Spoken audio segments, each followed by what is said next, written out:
Hay una pregunta que los poderosos de todas las épocas han intentado suprimir antes de que alguien pudiera formularla en voz alta. ¿Qué pasaría si la gente realmente supiera? No supiera más datos, no supiera más noticias, sino que supiera de verdad, con la claridad implacable que solo ciertos libros son capaces de otorgar. Esa pregunta ha costado vidas, ha provocado hogueras, exilios, cárceles y condenas, y sin embargo, cada vez que un libro fue arrojado al fuego, algo en la conciencia humana se negó a apagarse con él, porque la historia de los libros prohibidos no es la historia de la censura, es la historia del miedo que ciertas verdades despiertan en quienes tienen más que perder si el resto del mundo las comprende. Desde los primeros papiros quemados en Alejandría, hasta los índices vaticanos del siglo XVII, desde los ministerios de propaganda del siglo XX, hasta los algoritmos que hoy deciden qué conocimiento merece ser encontrado y qué conocimiento merece desaparecer en la oscuridad de una página 30 de búsqueda, el patrón ha sido siempre el mismo. Quien controla el relato controla la realidad percibida, y quien controla la realidad percibida no necesita cadenas visibles para mantener a los demás en su lugar. Las cadenas más eficaces son aquellas que el prisionero no puede ver porque las lleva cosidas en la mente. Lo que sigue no es una simple lista de libros incómodos, es un mapa de territorios que alguien, en algún momento de la historia, decidió que tú no debías visitar.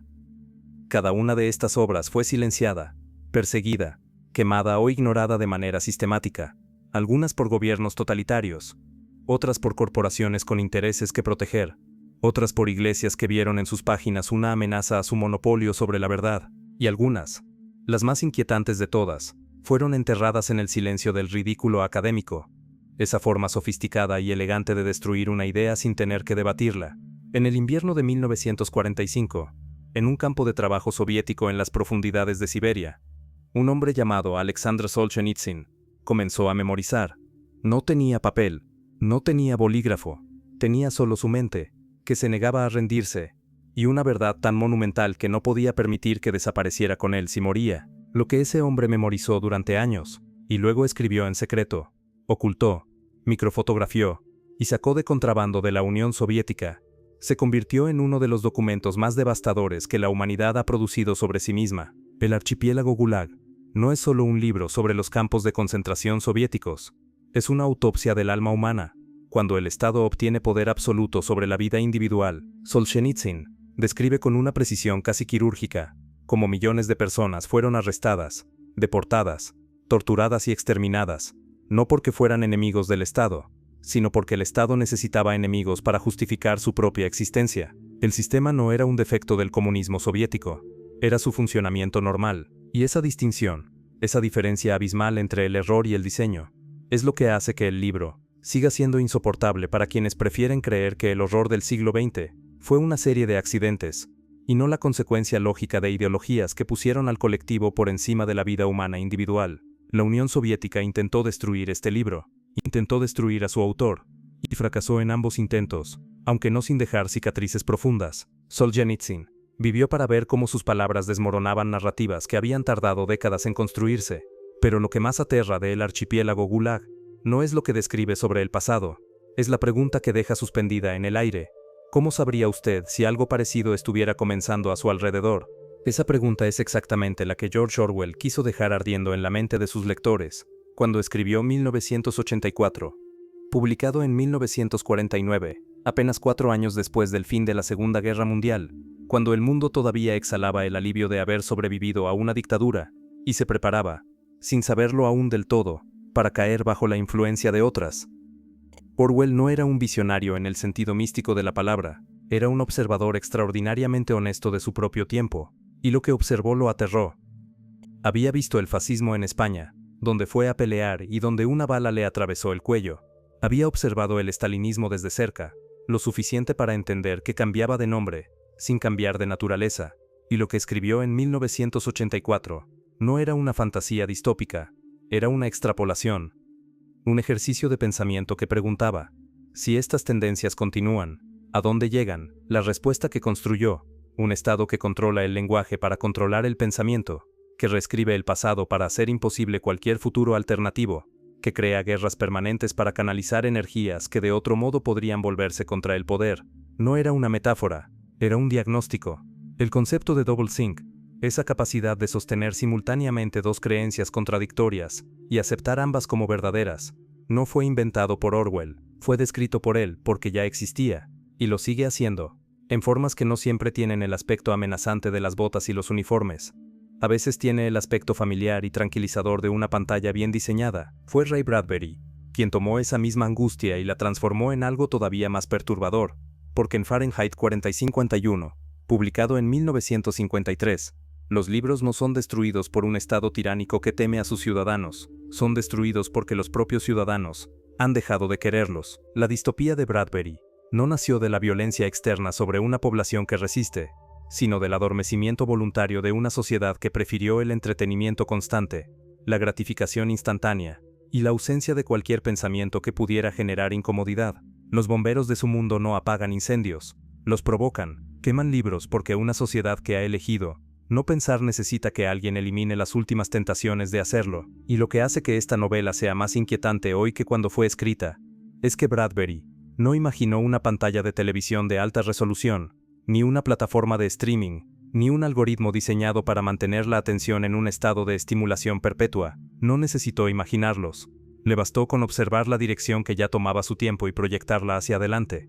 La censura más eficaz, descubrió Bradbury, no es la que prohíbe los libros, es la que hace innecesario prohibirlos, porque nadie los quiere leer de todas formas. Pero si hay un libro en esta lista, cuya prohibición resulta más reveladora, por lo que dice de quienes lo prohibieron, que por lo que dice el propio texto, ese es El individuo soberano, escrito por James Dale Davison y Lord William Rees-Mogg, y publicado en 1900. Este libro no fue prohibido por un estado totalitario, no fue quemado en ninguna hoguera pública, su supresión es más sofisticada, y en cierta medida más efectiva. Fue simplemente ignorado por las grandes instituciones académicas y mediáticas, tratado como una curiosidad excéntrica de dos pensadores excesivamente provocadores.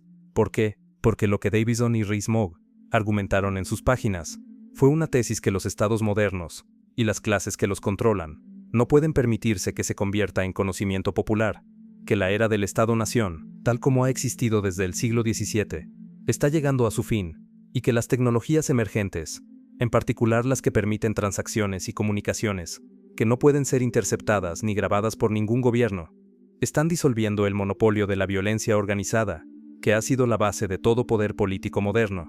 El libro predijo con una precisión perturbadora el surgimiento de las criptomonedas, la descentralización de la información y la emergencia de individuos que por primera vez en la historia humana podrían operar fuera del alcance de cualquier estado.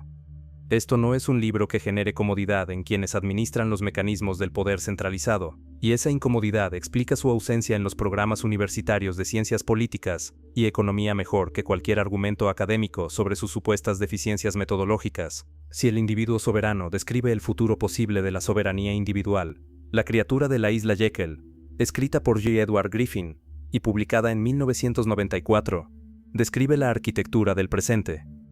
Este libro es la historia de cómo en noviembre de 1910, un grupo de banqueros y senadores estadounidenses viajó en secreto a una isla privada de Georgia para diseñar lo que eventualmente se convertiría en el sistema de la Reserva Federal, el Banco Central de los Estados Unidos. Griffin no es un novelista, es un investigador que pasó décadas rastreando documentos, actas, memorias y correspondencias para reconstruir una reunión que sus participantes negaron durante años que hubiera tenido lugar. Lo que describe en sus páginas es el proceso mediante el cual un cartel de banqueros privados logró convencer al Congreso estadounidense de entregarles el control de la política monetaria del país más poderoso del mundo, bajo la apariencia de una reforma que supuestamente protegería a la población de las manipulaciones bancarias. La ironía es de una brutalidad que roza lo cómico.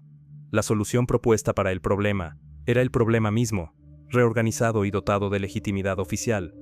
Este libro no fue prohibido, tampoco fue difundido, siguió un destino que resulta más familiar cuanto más se reflexiona sobre él. Circuló durante décadas en los márgenes, ignorado por los medios principales, despreciado por el establishment académico, leído en silencio por millones de personas que comprendieron en sus páginas algo que jamás habían encontrado en ningún curso de economía.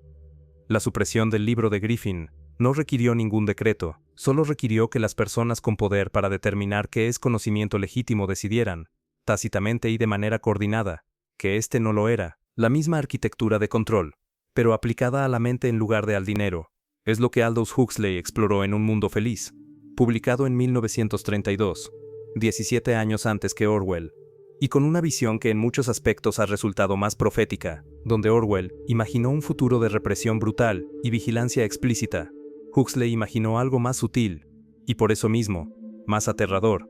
Un mundo en el que la gente es feliz porque ha sido condicionada para serlo, en el que el sufrimiento ha sido eliminado, no resolviendo sus causas sino farmacológicamente, en el que la libertad ha sido abandonada voluntariamente, porque la esclavitud bien administrada resulta más cómoda. El soma de Huxley, esa droga perfecta que proporciona bienestar sin consecuencias, y que los ciudadanos consumen alegremente, para no tener que enfrentarse a ninguna verdad incómoda, no necesita ser una pastilla, puede ser cualquier cosa que produzca el mismo efecto. Una serie de televisión diseñada para activar el circuito de recompensa dopaminérgico, una red social que convierte la vida en un ejercicio perpetuo de validación externa. Un sistema de entretenimiento tan omnipresente y accesible, que pensar con profundidad se convierte en un esfuerzo que nadie, al final del día, tiene energía para hacer. Huxley comprendió algo que Orwell, con todo su genio, no formuló con tanta claridad, que el control más perfecto no es el que se impone sino el que se acepta, e incluso se desea. Ivan Illy era un sacerdote austríaco, que renunció a su carrera eclesiástica, porque la iglesia le resultaba demasiado institucional, demasiado interesada en preservarse a sí misma, como para realmente servir a las personas que supuestamente debía servir. Ese mismo ojo crítico, capaz de ver las instituciones desde adentro, y reconocer la diferencia entre su promesa declarada y su funcionamiento real, lo volvió hacia la medicina en Némesis Médica, publicado en 1975. Y lo que encontró fue suficiente para ganarse la enemistad duradera de toda una profesión. La tesis de Illich es tan simple que resulta casi ofensiva en su claridad. El sistema médico moderno se ha convertido en una de las principales causas de enfermedad y muerte en las sociedades industrializadas, no porque los médicos sean malvados, ni porque los hospitales sean ineficientes, sino porque el sistema ha alcanzado un punto en el que su propia expansión genera más daño que el que cura. Llama a este fenómeno iatrogénesis, y lo divide en 3 niveles: la iatrogénesis clínica, que son los daños directamente causados por tratamientos médicos; la iatrogénesis social, que es la dependencia que el sistema crea en la población, convirtiendo la capacidad individual de sanar y de morir con dignidad en una responsabilidad exclusiva de los profesionales; y la iatrogénesis estructural, que es la manera en que el control médico sobre la vida humana destruye la capacidad de los individuos y las comunidades para entender y manejar su propia salud. Este libro fue atacado con una ferocidad que en sí misma resulta reveladora. La industria médica, farmacéutica y académica respondió a Illich, no refutando sus argumentos sino descalificando a su autor. Es el tipo de respuesta que se da cuando los argumentos no pueden ser rebatidos, pero tampoco pueden ser ignorados. La misma incapacidad de refutar y la misma urgencia de silenciar acompañó la obra de Wilhelm Reich, un psicólogo austríaco, que fue alumno de Freud, y que eventualmente fue expulsado de prácticamente todas las organizaciones a las que perteneció, incluyendo el Partido Comunista Alemán y la Asociación Psicoanalítica Internacional, antes de morir en una prisión federal estadounidense en 1900. Su libro Psicología de masas del fascismo, publicado en 1933, sostenía algo que la mayoría de los análisis políticos del fascismo todavía se niegan a confrontar directamente, que el fascismo no es un movimiento impuesto sobre las masas desde arriba, sino un fenómeno que emerge desde abajo, desde la psicología de personas que han sido condicionadas por estructuras familiares autoritarias, religiosas y sexualmente represivas para desear su propia sumisión. Reich argumentaba que el fascismo no necesita dictadores para existir, necesita individuos que hayan internalizado tan profundamente la lógica del sometimiento que buscan activamente un líder al que obedecer, un enemigo al que culpar, y una identidad colectiva en la que disolver la angustia de su propia libertad no ejercida. La incomodidad de este análisis radica en que no sitúa el origen del fascismo en el mal de unos pocos, sino en la estructura psicológica de los muchos, y eso naturalmente es mucho más difícil de mirar que la alternativa más tranquilizadora de creer que el horror político es siempre obra de monstruos excepcionales que nada tienen que ver con nosotros. Vadim Zelan es un físico cuántico ruso cuya identidad real sigue siendo parcialmente misteriosa, y cuya obra Reality Transurfing, publicada en Rusia a partir de 2004 y gradualmente traducida a decenas de idiomas, ha vendido millones de ejemplares en todo el mundo, sin haber aparecido jamás en ninguna lista de bestsellers reconocida por los medios culturales principales. Esto no es una omisión accidental. Reality Transurfing es un texto que desafía categorías, no es exactamente filosofía, ni psicología, ni física, ni espiritualidad, aunque toca todos esos territorios con una audacia que incomoda a los guardianes de cada uno de esos campos. La tesis central de Celan es que la realidad tal como la experimentamos no es fija ni unidireccional, y que la atención humana, la intención consciente y la gestión de la energía emocional tienen una relación con los eventos externos que la ciencia materialista convencional no está equipada para estudiar ni para negar correctamente, independientemente de lo que uno piense sobre la validez de sus proposiciones más radicales. Lo que resulta indiscutible es que Celan ha articulado un sistema coherente de pensamiento sobre la agencia humana, la responsabilidad individual y la relación entre el estado interno de una persona y las circunstancias que experimenta, que millones de lectores han encontrado transformador de maneras que los libros de autoayuda convencionales jamás han logrado. Que este libro exista en los márgenes del reconocimiento cultural, mientras textos infinitamente más superficiales reciben validación institucional, dice algo importante sobre qué tipo de poder se siente amenazado por la idea de que los individuos comunes tienen más control sobre su propia experiencia de lo que el sistema tiene interés en que crean. Mika Waltari era un escritor finlandés que publicó Sinuhe el egipcio en 1945, el mismo año en que el mundo emergía de la Segunda Guerra Mundial, con las manos manchadas de sangre y el alma colectiva en ruinas. La novela es, en la superficie, la historia de un médico egipcio del siglo XIV a.C., un hombre que nació bajo circunstancias extraordinarias, que viajó por el mundo conocido de su época, y que vivió suficiente para ver el colapso de todo lo que había creído permanente. Pero Sinuhe el egipcio no es realmente una novela histórica en el sentido convencional, es una meditación sobre la condición humana, que usa el pasado como espejo para hacer visible lo que el presente hace demasiado familiar para ser visto. Waltari escribió sobre faraones que construyeron imperios sobre el miedo, sobre sacerdotes que usaban la religión como instrumento de poder, sobre guerras que comenzaban con discursos sobre la dignidad y terminaban en masacres de inocentes, sobre individuos que se adaptaron a cada régimen sucesivo, porque la supervivencia siempre resultó más fácil que la integridad. El libro fue prohibido en varios países del bloque soviético, porque su retrato de cómo funcionan los imperios, de cómo corrompen a los que sirven a su poder y destruyen a los que se niegan a hacerlo, era demasiado claro para resultar seguro. Pero su verdadero peligro, el que lo hace igualmente incómodo hoy, es la imagen que ofrece de Sinuhe mismo.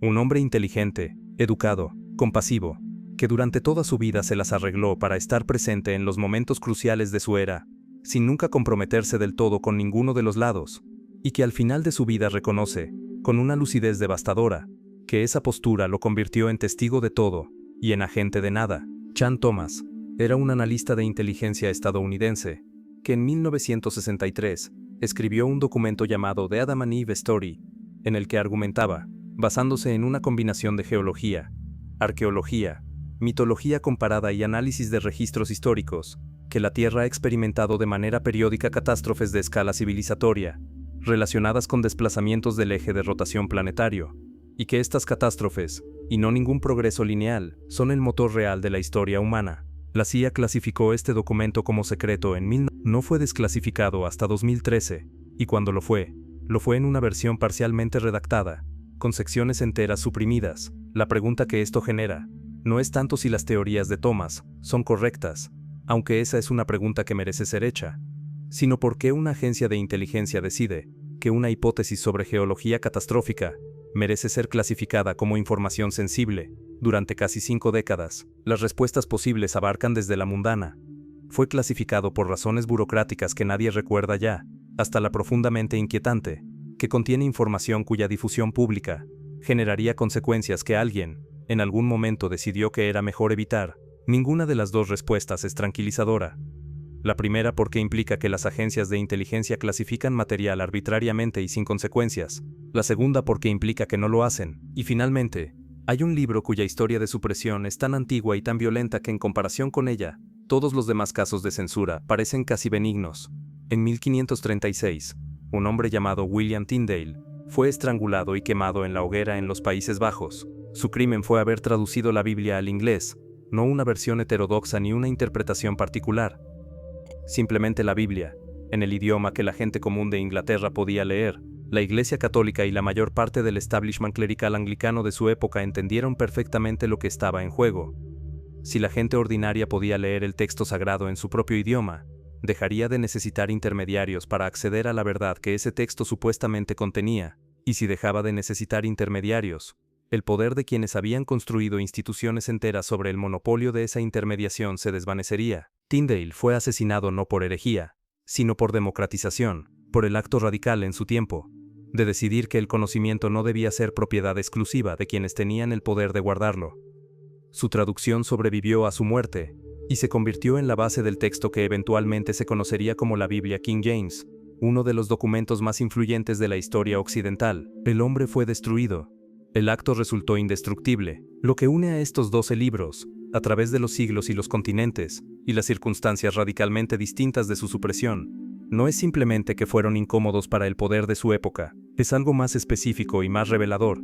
Cada uno de ellos ataca, desde un ángulo diferente, la misma suposición que todos los sistemas de poder necesitan que sus súbditos acepten, que la realidad tal como les ha sido presentada, es la única realidad posible, que el sistema que los rodea es natural, inevitable, o al menos el mejor disponible, que su propia ignorancia los protege más que su conocimiento, que las instituciones que administran su vida, sus cuerpos, su dinero y su mente, están fundamentalmente orientadas hacia su bienestar. Cada uno de estos libros, a su manera, desmonta esa suposición, y cada vez que una suposición de esas características es desmantelada con suficiente claridad, las personas que dependen de ella para conservar su poder, tienen una respuesta que no ha variado mucho en 3000 años de historia humana.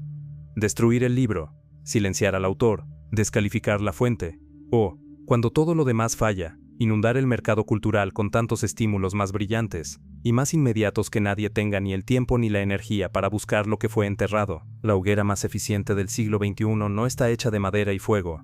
Está hecha de distracciones infinitas y de una atención humana fragmentada hasta el punto de la impotencia. Y la gran pregunta que todos estos libros, reunidos en un solo lugar y leídos en secuencia, terminan por formular no es sobre los tiranos del pasado, ni sobre las conspiraciones del presente.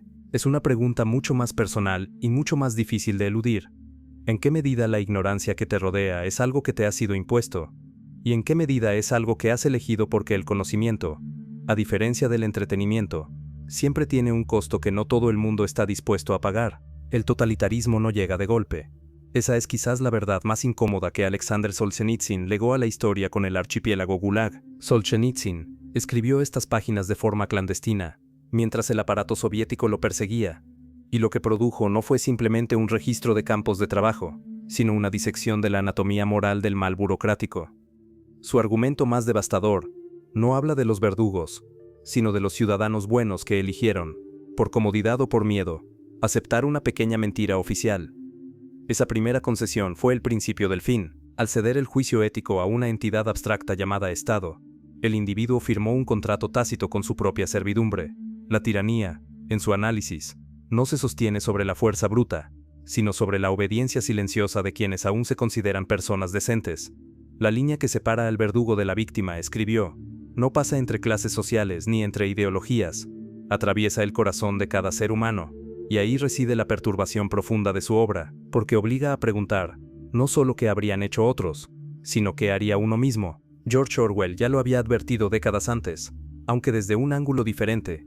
El control no necesita cadenas físicas cuando dispone del lenguaje. En 1984, la neolengua no es una invención literaria extravagante, sino la descripción de un mecanismo real. Si se eliminan las palabras que permiten nombrar la opresión, el concepto mismo se disuelve en la conciencia colectiva.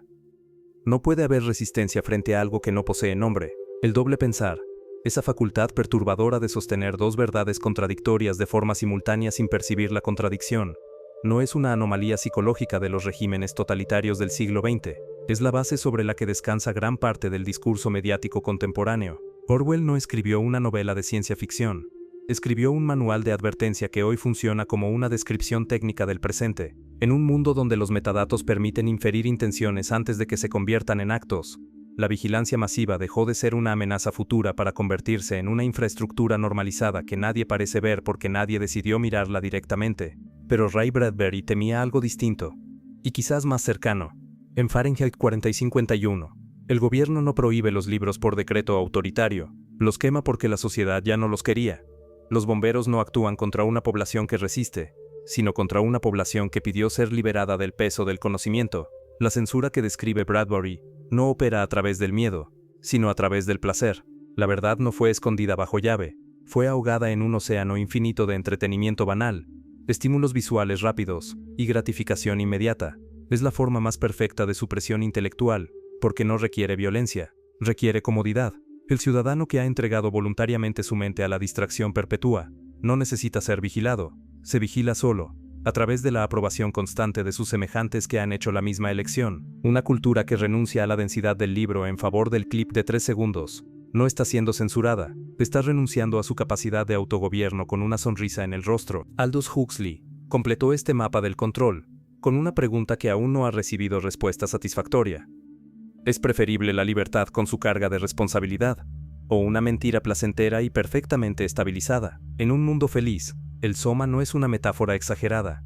Es la descripción funcional de cualquier sistema que utilice los impulsos biológicos de placer para neutralizar la voluntad de resistencia. No hay cárceles en su distopía, porque no son necesarias. Los ciudadanos aman su servidumbre, la aceptan, la defienden y la consumen con entusiasmo. Huxley entendió que el sistema más perfecto de dominación es invisible precisamente porque los dominados lo perciben como libertad, y la pregunta que deja flotando en el aire es incómoda porque no tiene al tirano como protagonista, tiene al individuo que eligió no preguntar. Hay mecanismos que operan por debajo de los sistemas políticos, en las capas más profundas de lo económico, y que resultan invisibles precisamente porque están diseñados para hacerlo. La criatura de Jekyll Island, de G. Edward Griffin, desglosa la creación de la Reserva Federal, no como un evento de historia financiera, sino como el diseño deliberado de un cartel bancario, destinado a socializar las pérdidas de las élites y privatizar sus ganancias a través de la inflación sistemática. Al entender cómo el dinero se crea de la nada mediante la deuda, la economía deja de parecer un fenómeno natural y comienza a verse como un sistema de ingeniería social. El dinero, en este esquema, no es una reserva de valor neutro, es un mecanismo de transferencia de riqueza desde el tiempo de vida del trabajador hacia las instituciones que controlan la emisión. Los ciclos de auge y caída no son accidentes del mercado, son, según Griffin, inducciones calculadas para consolidar el capital en manos de una minoría que opera desde una distancia suficiente como para no aparecer en ningún titular. Esta obra fue marginalizada, no porque sus argumentos fueran refutados, sino porque las preguntas que formula son exactamente el tipo de preguntas que ciertas instituciones prefieren que no sean formuladas. Davidson y Rees-Mogg, en El individuo soberano, publicaron antes de la consolidación de Internet, una obra que parece escrita para describir el presente. Su tesis es fría y analítica. El Estado-nación moderno es una institución en declive, diseñada para un mundo físico que ya no existe. Al digitalizarse el valor y la información, el individuo recupera teóricamente la capacidad de operar fuera del alcance de las burocracias centralizadas. La soberanía tecnológica, argumentan, será la única forma real de libertad en un futuro, donde los gobiernos intentarán compensar su pérdida de relevancia con presiones fiscales, cada vez más asfixiantes. Es un mapa para entender que la independencia en el siglo XXI no es una concesión política, sino una construcción técnica, y que quienes no la construyan serán gestionados por quienes ya lo hicieron. Ivan Illich llegó a una conclusión que resulta especialmente inquietante, porque no involucra a ningún tirano visible. La medicina institucionalizada ha expropiado la salud del individuo para convertirla en un producto industrial. En Némesis Médica, su concepto de iatrogénesis no es un ataque a la ciencia, sino a su transformación en una institución expansiva, que al intentar eliminar todo rastro de dolor de la vida humana, genera una dependencia que anula la autonomía biológica.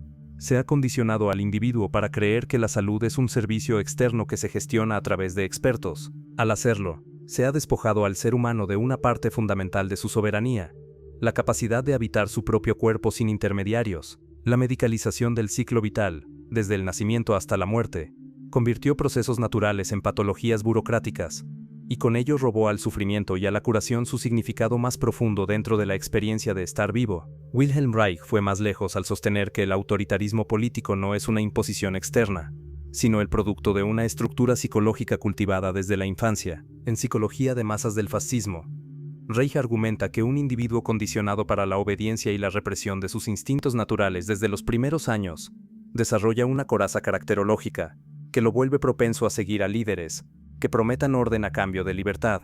Las sociedades autoritarias no surgen de la nada, son el reflejo de individuos interiormente encadenados, que buscan en el líder externo la resolución de una tensión interna que no han podido elaborar. La liberación política, concluye Reich, es imposible sin una liberación emocional previa. Un pueblo que no se ha liberado de sus propias represiones no puede construir instituciones libres, porque reproducirá en ellas la misma estructura de dominación que lleva dentro. Vadim Seland, en Reality Transurfing, Propone una metafísica práctica que resulta subversiva en su punto de partida. La mayoría de las personas no viven su propia vida, viven reactivamente, arrastradas por corrientes que denomina péndulos, instituciones, ideologías, modas, narrativas colectivas que se alimentan de la energía mental de sus seguidores, a través del conflicto y la identificación emocional. Al aprender a retirar la atención de estos péndulos, el individuo deja de ser un elemento del sistema y recupera la capacidad de elegir su propia trayectoria. No es un libro de autoayuda en el sentido convencional, es un manual de desprogramación. Propone que el mundo que se percibe como inevitable es en gran medida el resultado de patrones de atención que han sido inducidos por fuerzas externas, que compiten ferozmente por ese foco.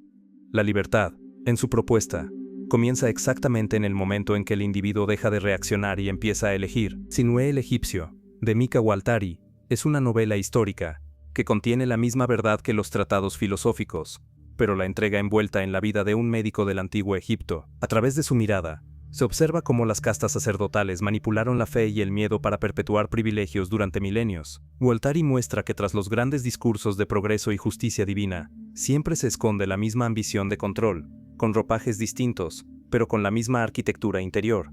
La obra resuena con una verdad atemporal.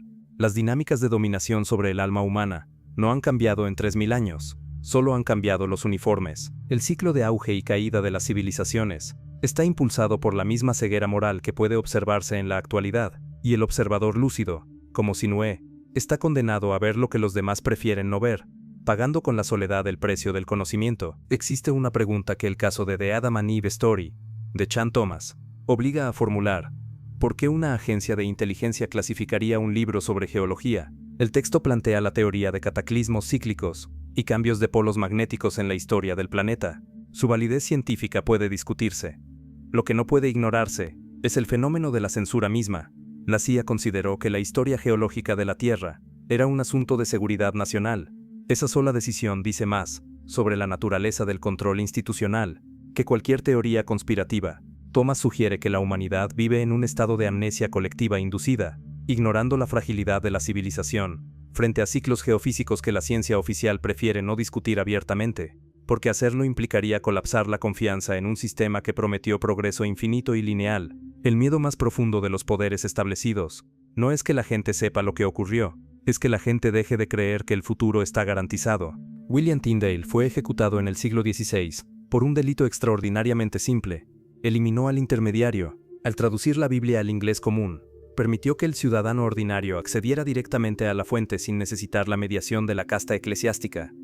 Su crimen no fue teológico, fue político.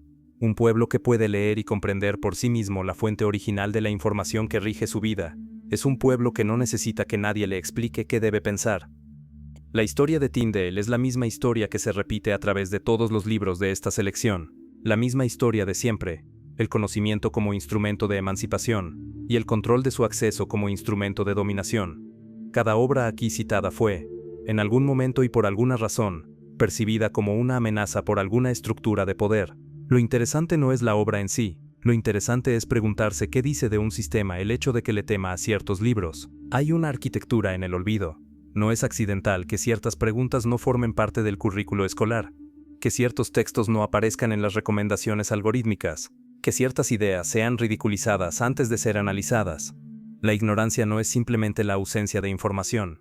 En muchos casos es el resultado de un proceso activo y sostenido para mantener ciertos espacios mentales sin ocupar. Lo que estos 12 libros tienen en común no es una ideología compartida ni una verdad absoluta.